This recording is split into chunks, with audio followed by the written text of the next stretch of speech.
آپ نے فرمایا کہ صلی اللہ علیہ وسلم لَأَعْلَمَنَّ أَقْوَامًا مِّنْ أُمَّتِي يَأْتُونَ يَوْمَ الْقِيَامَةِ بِحَسَنَاتٍ أَمْثَالِ الْجِبَالِ الْأَحْمَرِ الْبَيْضَاءِ. میں اپنی امت کے لوگوں کو جانتا ہوں جو قیامت کے دن آئیں گے ایسے ایسے نیک اعمال لے کے، جبال کے برابر، پہاڑوں کے برابر، اور تہامہ پہاڑ کے برابر چمکتے ہوئے نیک اعمال لے کے آئیں گے. فَيَجْعَلُ اللَّهَ عَزَّ وَجَلَّ هَبَاءً مَنْثُورًا. اللہ سبحانہ و تعالیٰ کو ان کو ذرات بنا دیں گے، ریزہ ریزہ کر دیں گے، مٹی مٹی کر دیں گے. تو قال ثوبان یا رسول اللہ صلی اللہ علیہ وسلم صفہم لنا جلیہم لنا اللہ نکون منہم. یا رسول اللہ ہمیں بتائیں کہ وہ کیا کرتے ہوں گے، ان کی ٹریٹس کیا ہوں گے تاکہ ہم ان میں سے نہ ہو جائیں. وَنَحْنُ لَا نَعْلَمْ، اور ہمیں پتہ بھی نہ چلے کہ ہم ان میں سے ہو گئے ہیں. قال اما انہم من اخوانکم، جان لو تمہارے بھائی ہیں. وَمِن جِلْدَتِكُمْ، اور تمہارے سکن کلرز کے ہیں.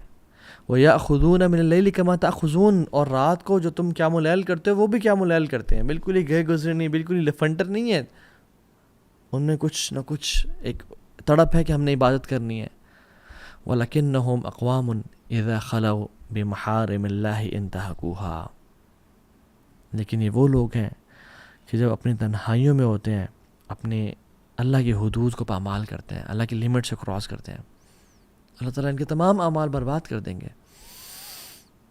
میں اپنے آپ سے سوال کروں اور آپ بھی اپنے آپ سے سوال کریں، اور مجھے اپنے جواب کا معلوم ہے کہ اگر ہماری لائف کو ایک فلم کی فارم میں ہماری فیملی کے سامنے دکھایا جائے اور اس میں ہر وہ عمل ہو جو ہم کرتے ہیں، ہماری سیکرٹ بھی ہو، ہماری پبلک لائف بھی ہو، وڈ آئی فیل کمفرٹیبل؟ اور مجھے اپنا جواب پتہ ہے. کیا ہم کمفرٹیبل فیل کریں گے کہ اس مووی کو لوگوں میں دکھا دیا جائے، سنیماز میں چلا دیا جائے؟ کیا میں اس پہ خوش ہوں گا کہ الحمدللہ میری زندگی کو دکھایا جا رہا ہے، یا میں اس پہ ڈر جاؤں گا کہ نہیں نہیں نہیں میری زندگی کو مت دکھاؤ، سینسر کرو کچھ پورشنز کو؟ اگر تو یہ معاملہ ہے تو جاننے اللہ تعالیٰ ہر چیز جانتا ہے، and we have to give attention to the production of that film, because ہم ہی اس کے رائٹر ہیں، ہم ہی اس کے پروڈیوسر ہیں. ہر انسان کے ساتھ، اس کے گردن کے ساتھ اس کے اعمال جوڑ دیے گئے ہیں.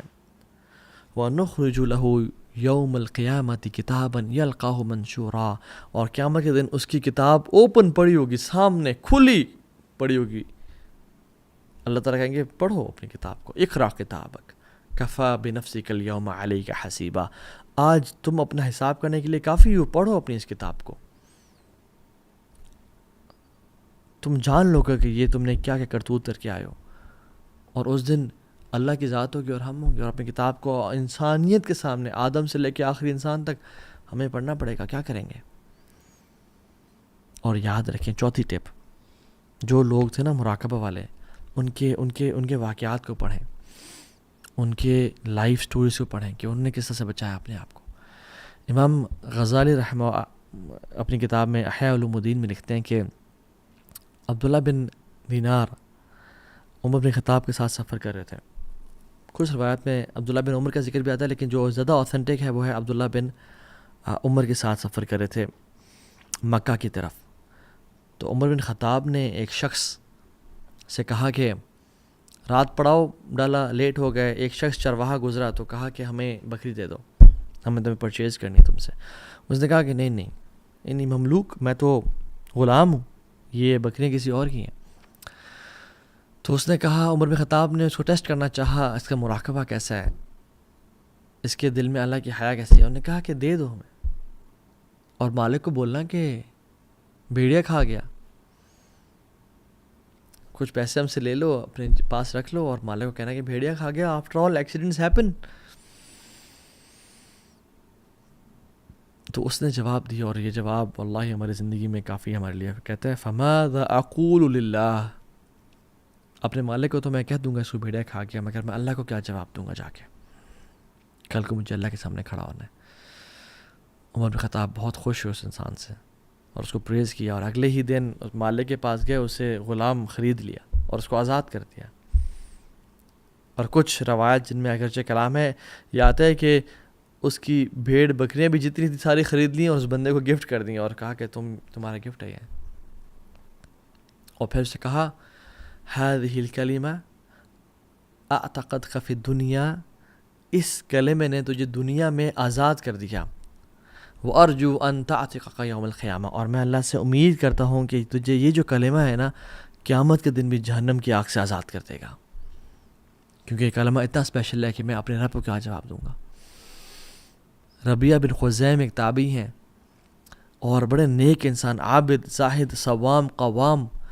ابن مسعود، عبداللہ بن مسعود رضی اللہ تعالیٰ عنہ ان کو کہا کرتے تھے کہ اگر تجھے رسول اللہ دیکھ لیتے نا تو اسے بڑی محبت کرتے ہیں، تم سے بڑی محبت کرتے ہیں، اور میں جب بھی تمہیں دیکھتا ہوں مجھے عابدین، مجھے زاہدین، مجھے ڈیواؤٹ ورشپرز یاد آ جاتے ہیں۔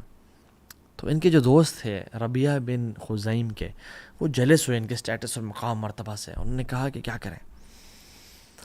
تو انہوں نے ایک عورت کو کہا کہ اس کو کسی طرح سے پھسلاؤ، اس کو سیڈیوس کرو، اس سے ایک بات کرو تاکہ یہ پھسل جائے کسی، اور وہ عورت اپنی خوبصورتی میں بہت آگے تھی۔